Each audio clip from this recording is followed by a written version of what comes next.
السلام علیکم ناظرین، آپ دیکھتے ہیں ہم ہمیشہ سوشل ایشوز کے حوالے سے بات کرتے ہیں۔ آج ایک معتبر اور سید گھرانے سے تعلق رکھنے والی ایک حافظ قرآن بہن ہمارے ساتھ موجود ہیں، جو کہ اپنی زندگی کے معاملات سے کافی حد تک پریشان تھیں، اور انہوں نے اپنی جتنی بھی زندگی گزر چکی اسلام کے مطابق گزاری، اور جو وقت ان کا گزر رہا ہے اسلام کے مطابق گزر رہا ہے۔ تو کافی معاملات زندگی ہیں جن کی وجہ سے یہ پریشان ہیں، تو آئیے ان سے جانتے ہیں۔ السلام علیکم۔ وعلیکم السلام۔ اچھا بہن، مجھے بتائیے گا زندگی کے کیا مسئلے مسائل، کیا معاملات ہیں؟ آپ ہمارے لیے بڑا سید گھرانہ، بڑا معتبر گھرانہ ہے، ہم احترام کرتے ہیں، جی بڑا عقیدت و احترام والا گھرانہ ہے، تو ہم آپ کی رسپیکٹ کرتے ہیں۔ تو آپ مجھے بتائیے گا زندگی کے ایسے کیسے معاملات تھے جنہوں نے آپ کو مجبور کر دیا؟ جی، دراصل آپ کو سب سے پہلے تو ہمارے معاشرے کا پتہ ہی ہے کہ کس طرح کا معاشرہ ہے اور کون سے حالات ہیں یہاں پہ۔ نہ سیدہ چھوڑیں، یہاں پہ کوئی بھی بندہ، اب آپ میرا ہی حساب لگا لیں، میں سیدہ ہوں اور میں یہاں پہ اپنے آپ کو تحفظ محسوس نہیں کرتی ہوں۔ ہمارا سب سے معتبر گھرانہ ہے، لیکن جو لوگوں کی نظریں ہیں نا، وہ آپ چھوڑ ہی دیں کہ مطلب میں یہ آن کیمرہ بتا ہی نہیں سکتی ایسی باتیں۔ ایک تو اب میں اکیلی ہوں اور میں ہی بچوں کو نا گلی محلے میں قرآن پاک پڑھا کے تو اپنا گزارا کر رہی ہوں، اور اس معاشرے میں سروائیو کرنا اکیلی عورت کے لیے تو بہت ہی مشکل ہے۔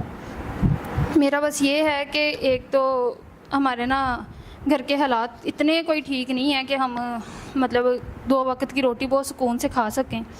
تو شادی، اب میری عمر جو ہے وہ شادی کی ہو چکی ہے، بس میرا یہی ہے کہ کوئی نا عزت دار گھرانے کا آدمی ہو جو شادی کر لے، اور تاکہ آپ کو تو پتہ ہے ہر کوئی بھی نہیں ہے ایسا شخص کہ جو آپ کو باعزت رکھنا چاہے، یہ صرف نکاح کے ہو کے تو تبھی یہ ہو سکتا ہے۔ جب آپ نے ہمیں پہلے آف کیمرہ بتایا آپ کے قرض کے جو معاملات تھے وہ کیا ہیں؟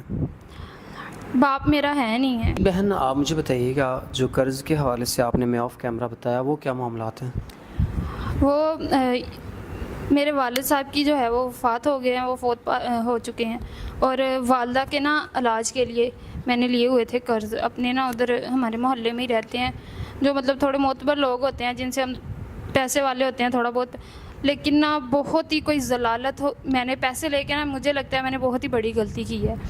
اب میرا ڈیلی کا اذیت ہی یہ ہے روزانہ کی ہر معاملات میں کہ میں نا پیسے کس طرح کر کے ادا کر لوں، لیکن آپ کو پتہ ہے کہ قرآن پاک پڑھانے سے کون کوئی پیسے دے جاتا ہے یا کوئی کتنے ہی پیسے آ جاتے ہیں، 100-50 اس حساب سے پیسے آ رہے ہیں، اور 4 سے 5 بچے ہوتے ہیں میرے پاس بس۔